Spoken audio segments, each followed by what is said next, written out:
Hello, it's TruthSOSeeker here. I'm back with another 1v1 for you guys, and I'm currently playing against the number 1 ranked player in the world for Xbox, Almirante99. Needless to say, this guy is very good. He's maining Cutter, and needless to say, I was a little bit afraid during this game, because I knew who I was fighting. But I do think Sentry is Atriox's best map, and I mean, if you've seen my tier list, I at least think Atriox can compete, and we're gonna see what my, I guess, best try is for this. So, of course, as Cutter, and I'm already explaining what he's going to be doing, but Cutter is a very rushdown-based leader, and Atriox is a very expand-based leader, in case you missed the podcast that I did. So, these two are kind of like yin and yang for each other, right? Because the one's very aggressive, the one's very defensive. And you're going to see a lot of that in this game. So I'm going ahead and I'm going to, start picking up money like normal. Going to be getting fortifications. And I think the big plan that I need to be doing here is, while I'm expanding, I need to be trying to, do the general things you've seen from me before, where you need to be getting turrets up, expanding rapidly, trying to hold your bases together as much as you can. And these general things. However, it's worth noting against a Cutter in particular, he has the ODST drop, which is an incredibly strong option. They're able to... The ODST's grenades ability can actually destroy 2 buildings with the grenade, so it's kind of scary. It's really annoying, too, how they can use it on a generator, and that can kind of screw you over a little bit. I tried for a build this game to, I suppose, somewhat negate that. I actually was just checking around there real quick because I figured he queued that up and maybe he had a Marine down there, but I think actually he was just queuing it up from on his side of the map where the mini base was, because you actually have sight from there. So I'm guessing he queued it up from there. But what was I getting at? Yeah, as for the generator, the second generator costs 500 supply. And usually, from my experience, Cutter players will just try and grenade down the second generator. So if you hold off on getting the second one, then even if they grenade it down, it's only 200 supply, so it's not as painful. I'm still thinking you probably want to build one anyway, but it was at least worth testing out. So you see I'm upgrading that generator now. I'm getting ready to buy this base. Basically, as soon as I get fortifications 2, I'm going to buy it. I was actually having some talks with Elias the other day about whether you should actually buy it immediately, or rather just when you should buy the Expo, because there could be an argument made for buying it a little earlier. I was going to, of course, try and chase him down, but he was going for the garrison, so I knew I obviously wasn't going to get the kill, so I just go back to picking up the power. Go ahead and get fortifications 2 and pretty much instantly queue up that base. I start queuing up Suey Grunts 2 and a turret. It's very important, by the way, you get that turret on your main, because, I mean, 9 times out of 10, they're going to push your Expo anyway, and that's, well, I mean, if that's the case, then you wouldn't need it, but if you have that person that goes the extra mile to make sure that you actually built that turret, then if they spot that you didn't build it, that could be critical, because then if they can actually forcibly kill your main, that's pretty much GG right there, honestly. Like, I mean, you could try and fight, but it's giving them a lot more leeway than they should really have. Alright, so my base is nearly up now, and he is arriving at the base at this point. As you see, I've been building Suey Grunts this whole time, and I'm going to try and be throwing them into his Marines when I can. I'm going to try and keep this chopper alive here. And something you really want to potentially do with this chopper, and you see I'm trying to get it to work here. Didn't quite get it to, but if you can ever get your chopper to ram, you can stop units, and then that'll cause the Suey Grunt to be able to hit them, because, a lot of times they'll try and retreat. And also, you could use him as kind of an absorbent for grenades. So, like, if they see him, they try and grenade him, then they don't have grenades to deal with the Suey Grunts. But yeah, you see, he's trying to go in for the kill here, because the base, he was able to get some early DPS on it, but I still think it wasn't quite enough. See, He's actually not even aiming that chopper down right now because he used some of his grenades on the base, and I think he used the others on the Suigrunts. Which, in some ways, is nice for me. I'm queuing up the expansion over there. Potentially getting ready in the event he would be able to drop this base. I'm hoping that I can at least then try and defend the other. I had that Suigrunt try and go the long way, which I think was a mistake. I should have just tried to pick off one of the Marines that was more in its line of sight. And my engineer wasn't listening and going around. I'm pretty sure I told him to go around, but he just wasn't. But if you've seen my other videos, you know that I'm a believer that if you can manage to get a turret upgraded on your Expo and you think you can keep it alive, you've basically secured the base. So I think this base is actually secure right now. I don't think he can actually stop it. By the way, that was an amazing stunt of a glitch there. I'm pretty sure my Suicide Grunt glitched there due to the engineer healing, and I was able to get like 5 or 6 Suicide Grunts for the cost of, well, I mean, you know, you get 4. But yeah, I think my Expo is going to be safe, so I'm going to try and secure this triple now, because I'm thinking, okay, he's obviously going to try and deny it. I see I try and throw Suigrunts, and I have my engineers coming over, and I'm going to try and have them place some kind of defense here. Because, yeah, I can see, like, just from me moving over, I can see that he's sending everything to try and stop this, and I think for good reason. If he lets me secure this base, then I think I'm going to have a really big advantage at this point. But, I mean, he has ODST drop now, and that's, I think, a pretty critical decider, because look at the base's main health right now. Like, watch it. And see how the grenades just, they just red barred it, basically, instantly. It's actually kind of crazy. I don't know if I should have pulled off my engineers like I did there. I guess I was just figuring, okay, if I can even keep the double. I personally think that if you can even keep a double, then double secure, then I think you're standing really reasonably well. But yeah, I'm queuing up a 3rd turret on my main and getting my 2nd generator. And this is just to deter him from pushing, because I do have 2 generators now, and I'd really rather he not be able to push if I can really avoid it. I have engineers, and the thing I like about engineers is, I mean, it's not only that they're nice to have for the base, but the thing is, you really want to have engineers in your army to begin with, you know, and it just feels like it's so natural of an addition to have to the army. It's especially nice whenever it's, you know, it's just going to lead into itself. So, I'm queuing up a Foundry. I guess I'm going for something with Locust.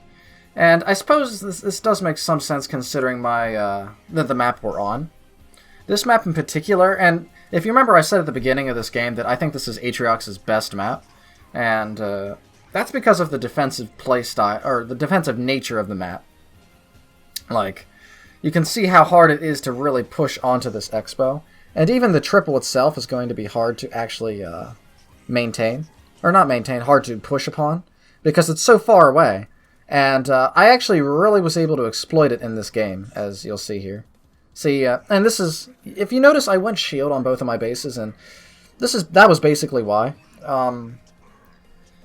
When you're fighting a cutter in particular, I've noticed that if you don't build a shield, then, you know, they can do what I was saying earlier about they can do the ODST drop in, they can do the grenade throws, and it can be really, really painful to deal with.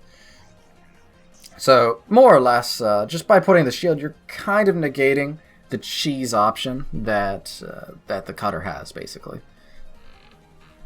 And, yeah, normally I wouldn't be going for Locust like this, but like I said, due to the nature of this map, it's very defensive oriented, and in particular, if the enemy tries to push too hard onto your side, you can make use of teleport. And since the bases are close to where you can teleport, but far to where you would try to walk them, this I think is, well, the main reason I think this is good for Atriox, basically. It's extremely defense-oriented and extremely base trade friendly, in the sense that it's easy to base trade. And since, you know, as Atriox you want to defend and you want to base trade, it just makes sense that this would be the map that you would want. So I see he's obviously going to come in and try and stop this Expo. I think it's necessary that he tries to stop it, because if I were to maintain this expo, then I think that'd be extremely good for me. Now, engineers, I thought they just healed if you were just even moving around units, so it was kind of annoying to me that that wasn't the case. Now, I'm going to really try and save this base, and see, it's like on the brink of death, but it manages to finish, and I'm just going to basically instantly queue the upgrade here. Now, I think he's pretty on point with trying to move his Marines, but his one Marine was slightly behind, so I targeted it just to get my grunts to move faster, and I'm just going to run my Sui grunts in and try and get some early DPS off. And I'm going to go for a shield here and a raid camp. I like doing this, by the way. I like queuing buildings opposite each other, because this basically forces them to respond to one of them. I mean, because if they go for the shield generator, the raid camp gets up, that kind of thing. I mean, it's a natural thing you'd want to do, but and it's not so effective if the opponent has enough units to where they can deny both. But at that point, you really wouldn't be able to do much more anyway. But yeah, like, the fact that he didn't have enough, and I'm assuming he just didn't have any more units that he could pressure that base with than those Marines he had. And, like, you can see he just didn't have enough to keep it down. And I think, honestly, this may have been his biggest mistake, not being able to keep it down. You see he has Cyclops there now and Marines, so that's going to be able to help more. But, again, this falls basically right into what I want to happen. Since I managed to get that base up, and if he tries to pressure it heavily, then his army is very, very far away from his base. You know, it's basically the opposite side of the map. And like I said, I think this falls right into what I would like to happen. So you see I go in for the teleport because I'm assuming he has an expo up. And you see he does. And the thing is, just like, watch how fast I'm able to drop this base with my army composition. Like, and like I said, normally I wouldn't go Locust like this, but I think this map is the exception to where I can basically just cheese it like this. And you can see, like, I was able to drop it so fast. There is one downside, however, and that is that I did use teleport. So basically, I have no means of retreating the ground army. And since Locusts are pretty expensive, 300 supply, 200 power, it would be rather sad if I was to lose them. Now, I'm going to try and retreat them here across the bridge. I think either what my opponent should have done is he should have tried to triple himself. He should have maybe tried to come back and stop this. I mean, I'm assuming he tried coming back and he was thinking, oh, I'm going to go for his main. Personally, I think going for the main would just be a mistake at that point, because if he were to have pulled back, then all the Locusts would have died. Maybe I could have gone for a strip, but I figured this was the more safe option. I mean, I'm already on a triple. I assumed he was pulling back, and I think he's only on a single now, so that alone is extremely good. So I'm basically just trying to consolidate my position, trying to further my advantage without necessary, because, I mean, going in for the kill directly here, it seems very risky, because it's very likely I would have lost all the Locust. And just maintaining this, it seems very reasonable.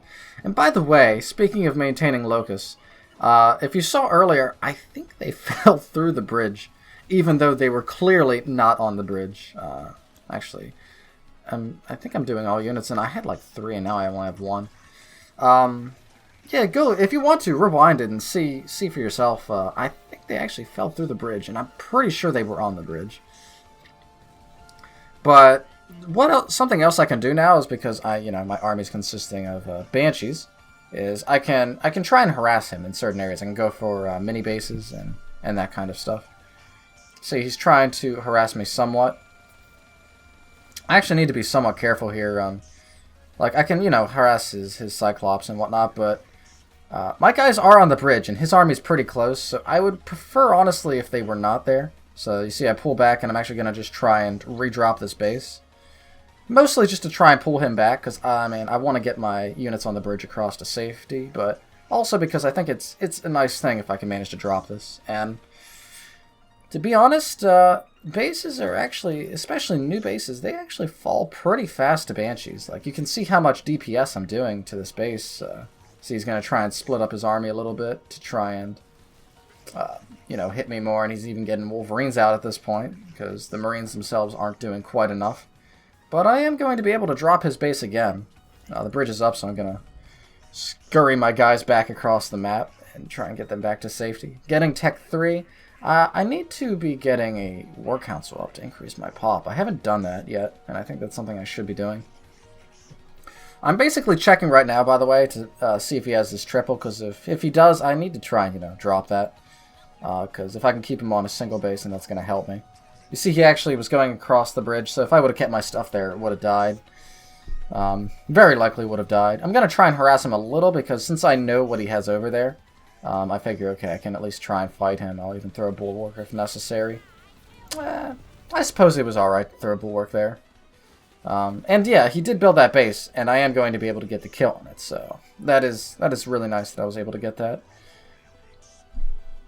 And again, though, just this map in general, like the more I look at it, it just seems to be more natural for Atriox. Because again, look at my Locust now. Like this is the second time I'm able to be in a position where I can actually do this. Is where I can actually aim at this mini base, and this mini base is honestly really vulnerable to Covenant. Because of that, it's actually a really hard to hold position. But yeah, I dropped his Expo. I'm gonna try and grab it, because if I can grab that base and hold it, then that's gonna be really good for me. Trying to get these Locusts closer so I can have more than one shooting. And you can see how I'm just harassing his mini bases here, and it can be kind of difficult to deal with. You see, like, what can he really do if he tries to go to defend them? Then I can, if he tries to defend too hard, then I can just just quickly go to his expansions and start cheesing him. And if he doesn't send enough, then I can maybe just fight them directly. It's kind of an awkward situation to really deal with. See, he's trying to fight for the nodes here. I managed to kill that sniper, which is really nice, I'd say, because anytime I can get a sniper kill, I love it. I really love it, because it's kind of spooky, to be honest, to deal with fighting snipers. And knowing that they're 150 power and anytime you kill it, it's really nice. But yeah, you can see I keep on killing his mini bases, and I'm on a quad now. And at this point, my opponent just kind of I don't want to say it was so premature, but I do understand why he resigned, because like I'm just really far ahead here, and you can see he finally goes in and throws in the towel. So interesting game. I really do like this map for Atriox. But yeah, I managed to beat the #1 ranked player. But yeah, either way, I hope you guys enjoyed, and I will see you in another one. So take care.